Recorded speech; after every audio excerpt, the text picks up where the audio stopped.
Alright, let's get back at it. Uh, see how turn 2 goes. Um, we're going to have a lot of rebellions coming here pretty soon. Pretty much every single one of our provinces is going to have a rebellion once every, I don't know, probably like 5 or 6 turns for the next 20 or so turns. So most of the early game for us is going to be spent fighting rebellions, as well as using whatever extra money we get from taxes and from defeating the rebellions in order to upgrade our infrastructure and to secure our position. Um, the idea behind this, because some people might think that this is like unnecessary, it's I'm making it way too hard. The idea is that if we can just have like a really crappy first 20 or so turns, then the next 30 turns is going to be way easier if we're able to stabilize our food, stabilize our public order, have that additional income to field larger armies, build up our garrisons. Because like I said in the last video, we're going to rely heavily on our garrisons um, to hold back any of the enemy armies. Um, and so the quicker we can upgrade our garrisons and have the food and the infrastructure to be able to support those upgraded buildings, the fewer armies we're actually going to need. And armies can be incredibly expensive, especially in the mid to late game. I mean, even we'll just take a look at this guy for example. This one army is costing us 1475 gold. And let's see how many armies. Actually, we'll just look at the finances breakdown. Our army upkeep right now is almost 12,000 gold per turn. So if we can secure our position, get our garrisons to where they need to be, then we can disband a lot of these armies, and focus the armies where they actually need to be on our border territories, and that's going to save us a ton of money in the long run, because it's like I said, 12,000 gold per turn, and all these armies are half strength or less. So once they become full strength armies, each one of these armies is probably going to cost 3,000 gold per turn. And like I said, the fewer armies we have, the cheaper it is for us, and that's a good thing. So we're going to move this guy to here, because like I said, all these factions over here, when they attack, they 95% of the time they'll attack here. And right now we don't have a garrison, a very good garrison. Right now we just have these 4 units, and so we're gonna augment them. These guys are gonna stay here. They're gonna replenish their forces. These guys are gonna replenish, and they should be able to hold off anything these guys throw at us initially. So first things first, I forgot to do this last turn, so I'm going to go ahead and do this turn, and it's get rid of this, because that's 1,065 gold that we really don't need to be spending, because this is essentially going to be a garrison army, and having onagers, however you pronounce it. From now on, I'm just going to call them onagers. So if I mispronounce it, I'm sorry. That's just what I'm gonna call them. They're really not effective in defensive battles, so we're not even going to worry about that. We're going to put these guys right over here. for now, we're gonna keep. Let's see. All right, seven turns to replenish these guys. That's 255. That's 385. So that's over 600 gold. 5 turn. We're gonna go ahead and disband these guys. They're so weak. And the amount of upkeep that we're gonna spend keeping them around is gonna be cheaper. It's gonna be more than it would be to just disband them, and if we need them again, to hire more mercenaries. So we're gonna go ahead and disband them. We are gonna keep these guys though, and the pikes, because pikes are awesome. Awesome for defending checkpoints as long as there's not a lot of missile fire. And we don't have access to archers yet, so we're going to hold on to these guys. Slingers, their missile damage is just insane for what they are. So we're going to hold on to them and these guys, because these guys have awesome armor piercing damage. A lot of the factions we're going to be facing on this side of the map don't have a lot of armor, but for when we have rebellions and civil wars, these guys are going to be able to come in handy, because they can chop up the Roman troops that are going to be in the rebellions fairly easily. So we're just going to hold on to them. Next thing we're going to do is just go through, make sure that everything that we wanted to get demolished gets demolished.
I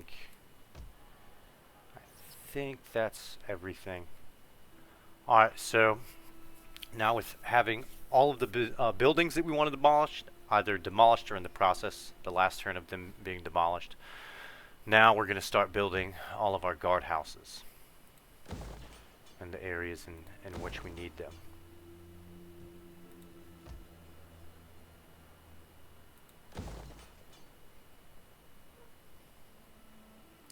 Eventually we're going to put one here. We're probably going to hold off on that until we make sure that everything else is taken care of.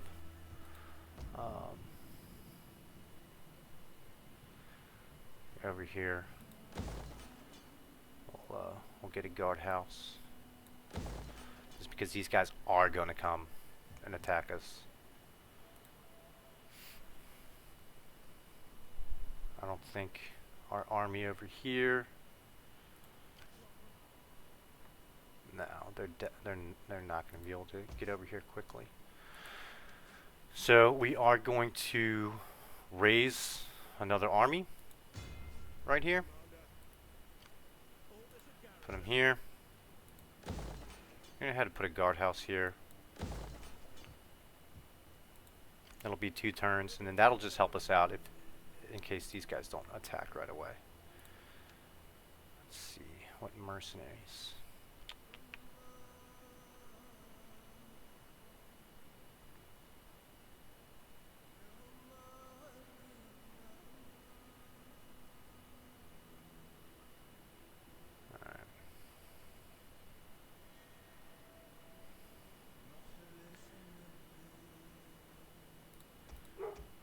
We'll just go ahead and get these. We don't need this right now, So, hold on. I gotta let my dogs in.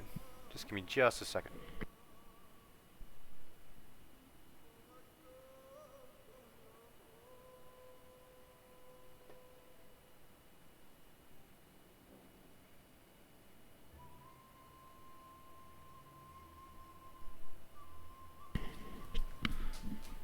Alright, I'm back.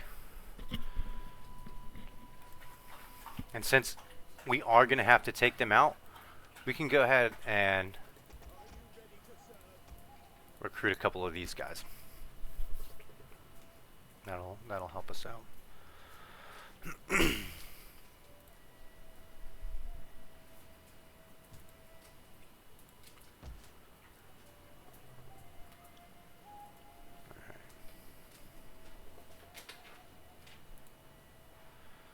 Alright, so we need a guardhouse here, just being built.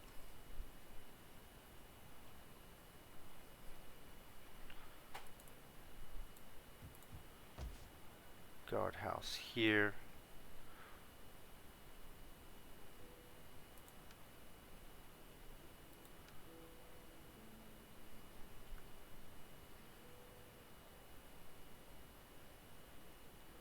So this only adds one more unit of cohorts. So we're not gonna build that quite yet. Just because that 4,200 gold will be better spent elsewhere.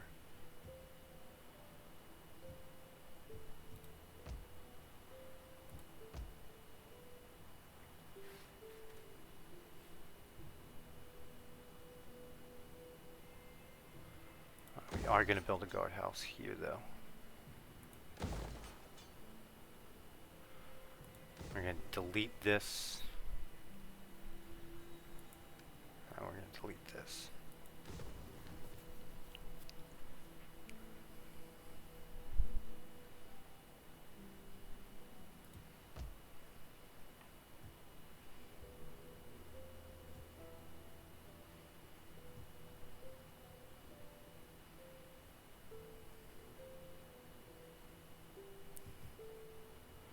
Alright, so we have -14 public order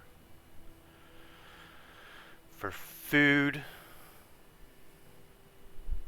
These are pretty cheap. The fields, they're only 1,000, and they're going to give us a decent amount of food and a little bit of money, and we'll be able to upgrade these later.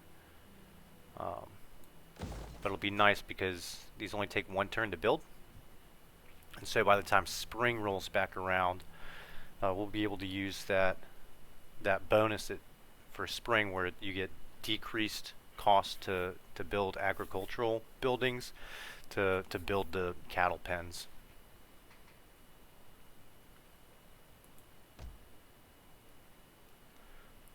All right.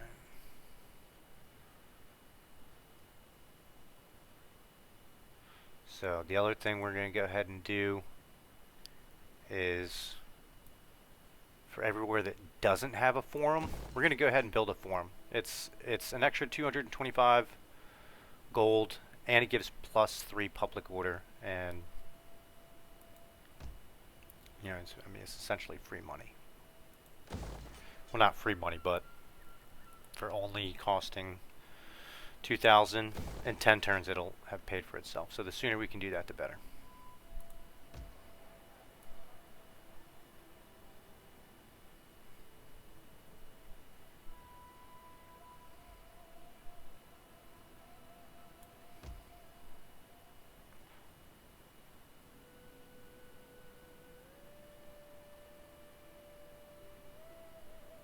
Sanitation is going to be an issue in a lot of our provinces. So we'll go around and get that sorted out. But this doesn't give us any money yet. So I'd rather have the money first, which is why I'm prioritizing the forum as opposed to the sanitation. Which sanitation we are going to want to take care of relatively quickly. Otherwise, we'll start getting disease outbreaks. Even though it says chance of outbreak is only 2%, um, that's not the case. Like if we don't get this taken care of, we're going to have diseases, which is going to reduce our income, reduce public order, just a bunch of nasty effects. Whatever armies we have there are going to suffer attrition.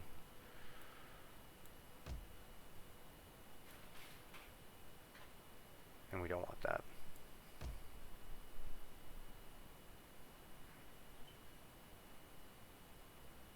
So we're also going to build a guardhouse here. The reason being is I have seen these guys bypass this and come straight here.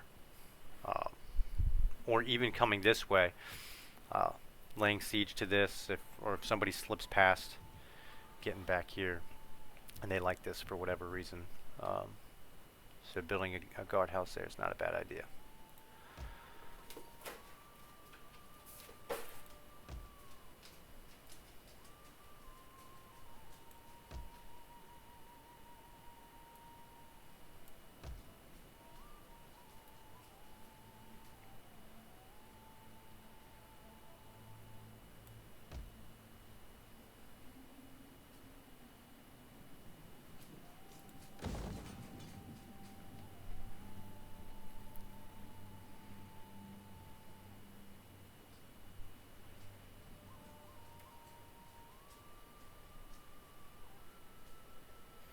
We'll go through,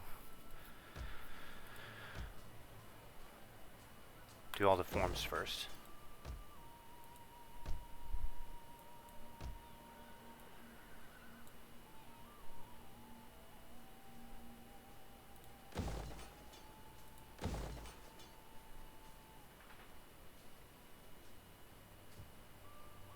You're gonna want to, yeah, we'll go ahead and get this guardhouse.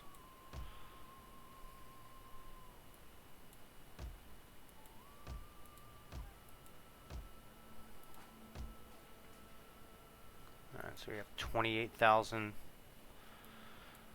left over.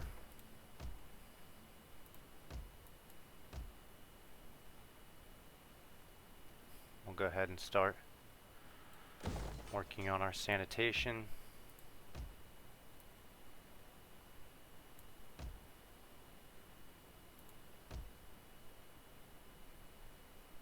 Prioritizing the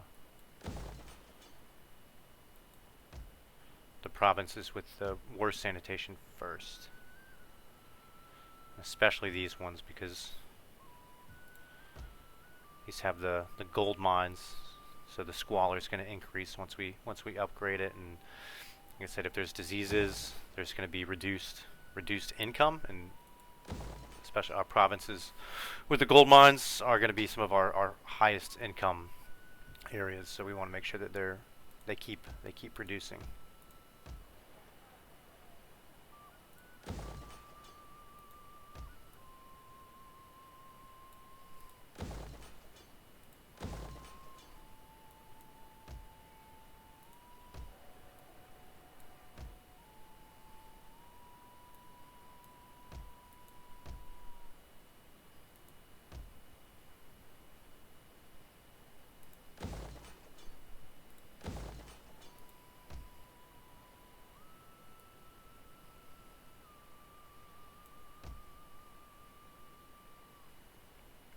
Go ahead and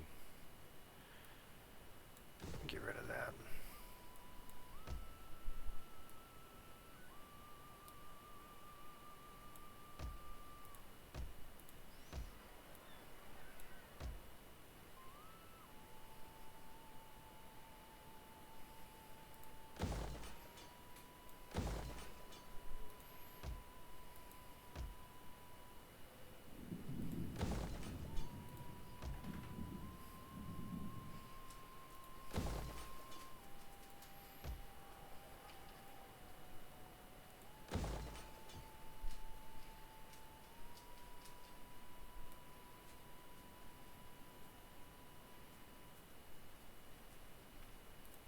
Built a farm here because if you have negative food, you do get that negative 25% income. Um, we're also going to build the orchards right there.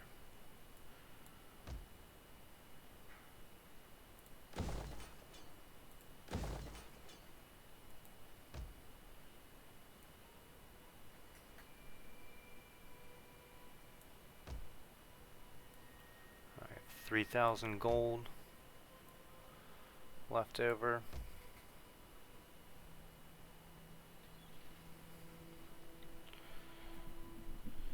See, these guys have minus 30 food.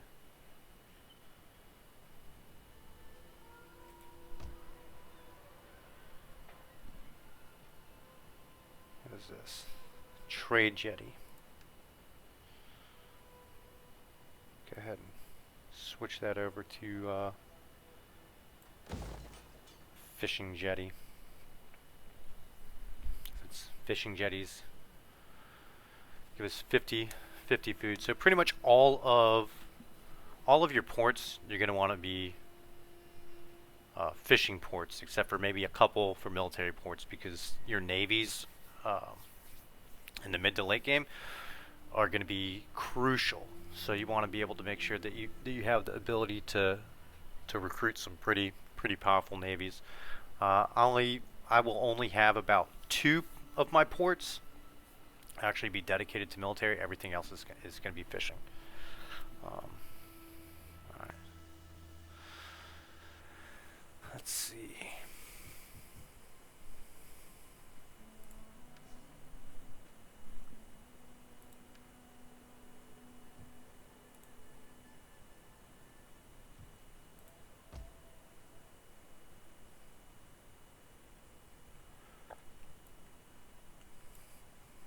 See if we can do anything else as far as diplomacy is concerned. Gods of the afterlife, spare my ass. Well, why do you trouble my digestion today? Oh. So that's deteriorating. So we're probably gonna have to fight them soon. But you can see here the Vandals are coming up. They're already over here. So they should be attacking them, and hopefully the Subians come over and fight the Vandals as well. I don't think they're going to be able to get pulled into that war though, but one can hope. All right, these guys, Franks. Greetings, friend. Get defensive alliance. We will speak No. together of whatever you wish, but bring words that can warm our hearts. Alright, we're just going to start from the top. Welcome, worthy friend. I trust you bring words that honor both your people and ours.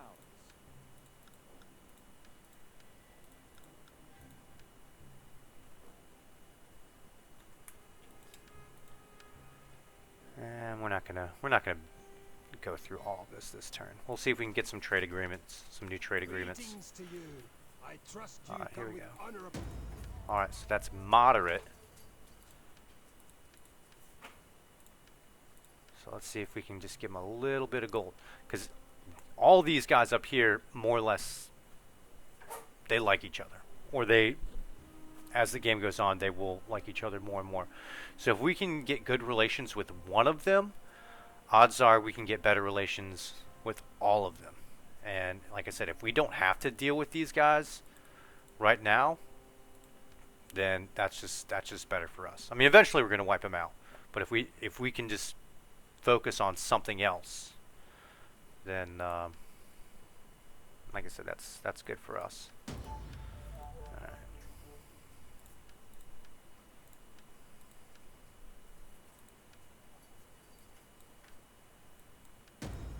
Now, so even though we're really not making any money with this trade agreement, the how trade agreements work, the longer you have them, the more money you will make. So if you can get a bunch of trade agreements early and maintain them, they will pay off in the long run. Plus, they help your relations with that faction, which if they're improving.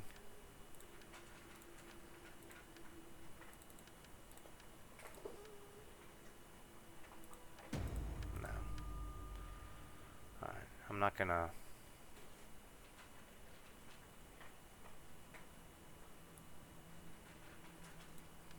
Greetings, friend. We will speak I'm not gonna go higher than... whenever you wish, but bring words that can warm our hearts. And if we can't get it at 800, then we're just not gonna get it.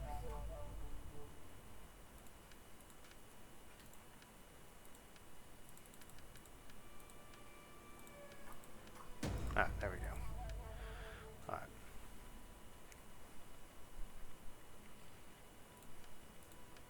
Speak quickly and well. Speak ill slowly, and I may feed your tongue to the dogs. Welcome. Speak. Come on. Do not waste time. Alright, so we're left with 297. We're gonna have a bunch of rebellions that spring up once I click the end turn, but we shouldn't have to fight any of them right now, because it'll take a couple turns for them to build up their forces, because generally they'll hang out. And the cool thing about rebellions is once there is a rebellion, it's your public order will increase. If there's a rebellion in a province, while the rebellion is ongoing, instead of this being negative 28, it'll actually be like plus 20, something like that. So at least in the short term, it improves your public order. It'll never get to the point where it's positive, but after, I think once it gets down to where you only have negative 20 public order, generally that's when they attack you, and it's very important that you wipe out that entire army. Otherwise, if you leave any of them alive, they'll go back and you can get another rebellion, and then you'll have like two armies that you have to fight, and that's not good. So we'll go ahead, make sure. I don't think there's anything else that I needed to do this turn, so we're gonna go ahead and click end turn, see what happens. You fear us. Alright. It is in your eyes. Knew your that was speech, gonna happen and you are right eventually. here. War comes. Alright, so now they're gonna come attack us, which is okay.